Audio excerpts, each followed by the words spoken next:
नमस्कार दोस्तों, आज है 25 अगस्त 2025। चलिए शुरू करते हैं आज के मुख्य समाचार में शेयर मार्केट से जुड़ी महत्वपूर्ण खबरें।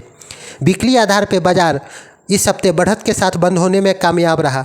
सरकार द्वारा जीएसटी के युक्तिसंगत बनाने, अच्छे मानसून, कच्चे तेल की कीमतों में नरमी से बाजार को सपोर्ट देने में काम किया।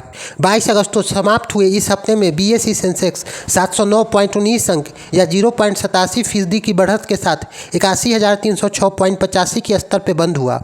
वहीं निफ्टी 238.8 अंक या 0.96% की बढ़त के साथ 24,870.10 के स्तर पर बंद हुआ। इस हफ्ते बीएसई के लार्ज कैप इंडेक्स 1% चढ़े। बीएसई के स्मॉल कैप इंडेक्स 2% की बढ़त दिखाई दी और स्मॉल कैप इंडेक्स में 2% से ज़्यादा की बढ़त लेकर बंद हुआ। सेक्टोरियल फ्रंट पे देखें तो बीएसई का ऑटो इंडेक्स 5% चढ़ा। वहीं BSE consumer dictionary telecom reality index 3% से ज़्यादा चढ़ा। वहीं बीएसई पीएसयू और पावर इंडेक्स में 0.5% से ज़्यादा गिरावट देखने को मिला। बेंचमार्क निफ्टी इंडेक्स में शुक्रवार को अपने 6 दिन की बढ़त का सिलसिला तोड़ते हुए डेली चार्ट के निचले स्तर पर बंद हुआ। इंडेक्स ने डेली चार्ट पर एक इवनिंग स्टार कैंडल पैटर्न बनाया, जिसे एक बेयरिश रिवर्सल सिग्नल माना जाता है। दिलचस्प बात यह है कि डेली चार्ट पर इवनिंग स्टार पैटर्न का परफॉर्मेंस 3 जून से 8 अगस्त तक पिछले डाउनवर्ड मूवमेंट 25,669 से 24,337 के 61.8% फिबोनाची रिट्रेसमेंट के साथ मेल खाता है, जिससे नीचे की ओर और रुझान बदलने की संभावना बढ़ जाती है। विदेशी संस्थागत निवेशक एफआईआई की बिकवाली की गति कम हुई, लेकिन 8वें हफ्ते भी एफआईआई ने भारतीय बाजार में 1,559.51 करोड़ रुपए की बिकवाली की।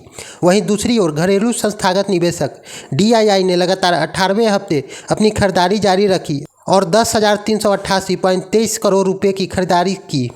सोने की कीमत में वीकली बेसिस पर तेजी दर्ज की गई। एक सप्ताह में 24 कैरेट गोल्ड का भाव 440 रुपये बढ़कर 1,01,770 रुपये प्रति 10 ग्राम पहुंच गई और चांदी के भाव में 1,800 रुपये प्रति किलो की वृद्धि के साथ 1,17,700 रुपये प्रति किलोग्राम पहुंच गई। सप्ताह के दौरान भारतीय रुपये 86.92 से 87.54 के दायरों में कारोबार करता रहा। अंत में यह मामूली बढ़त के साथ बंद हुआ। लगातार दूसरे हफ्ते भी बढ़त बनाए रखते हुए 22 अगस्त को 87.52 प्रति डॉलर पे बंद हुआ। अगस्त 2025 के अंतिम सप्ताह में आईपीओ बाजार की रंगत बरकरार रहने वाली है। तीसरे सप्ताह में दर्जन आईपीओ खुलने वाले हैं और चौथे और अंतिम सप्ताह में 10 नए आईपीओ खुल रहे हैं। इसमें 10 में से 2 मेन बोर्ड और 8 एसएमई आईपीओ शामिल है। साथ ही 25 अगस्त को शुरू होने वाले इस सप्ताह में 8 कंपनियों की लिस्टिंग होने की उम्मीद है। इनमें से एक आईपीओ का जीएमपी में 50% से ज़्यादा की तेज़ी है। Vikram engineering IPO Vikram engineering limited की एक तेज़ी से विकसित हो रहे ईपीसी इंजीनियरिंग, प्रोक्यूरमेंट और कंस्ट्रक्शन कंपनी है। इसके 772 करोड़ रुपए का आईपीओ 26 अगस्त को खुल रहा है। इस आईपीओ के तहत 721 करोड़ रुपए का फ्रेश इशू और इसमें 51 करोड़ रुपए का ओएफएस ऑफर फॉर सेल शामिल है। इनमें निवेश करने के लिए निवेशकों को कम से कम 148 शेयर खरीदने होंगे।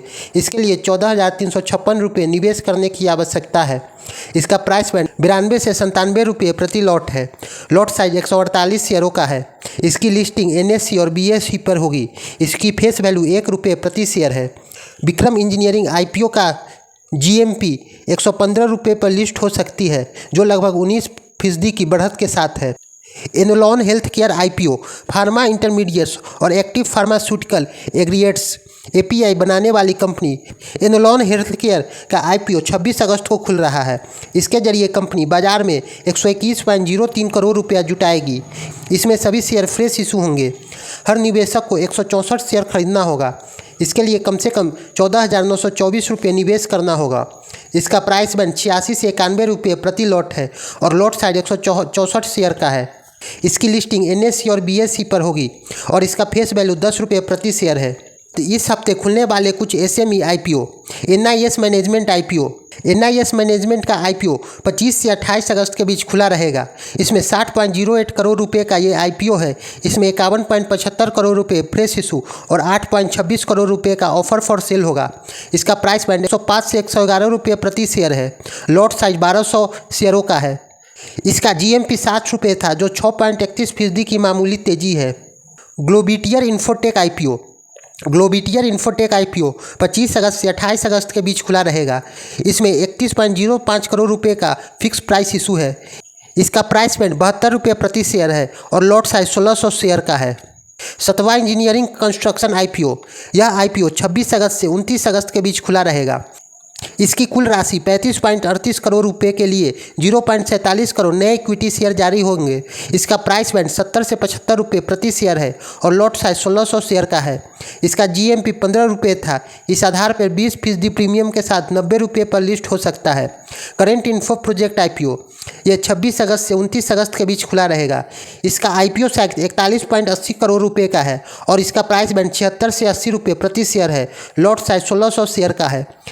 ओवल प्रोजेक्ट इंजीनियरिंग IPO, यह IPO 28 अगस्त से 1 सितंबर के बीच खुलेगा। इसका कुल राशि 46.74 करोड़ रुपए का है और प्राइस बैंड 80 से 85 रुपये प्रति शेयर है और इसका लॉट साइज 1600 शेयर का है।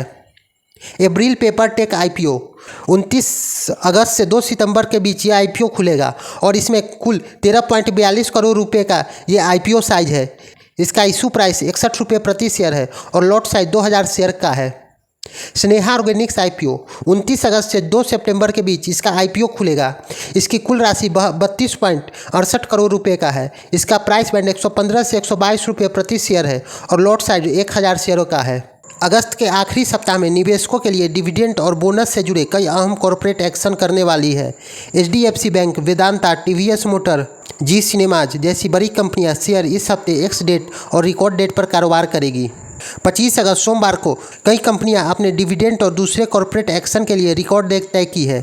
इसमें कामा होल्डिंग 18 रुपये 25 पैसे का अंतरिम डिविडेंड घोषणा करेगी। रेपको होम फाइनेंस 2 रुपये 50 पैसे का अंतरिम डिविडेंड देगी। रूपा एंड कंपनी 3 रुपये का फाइनल डिविडेंड जारी करेगी। नितिन कास्टिंग 3 रुपये का फाइनल डिविडेंड जारी करेगी।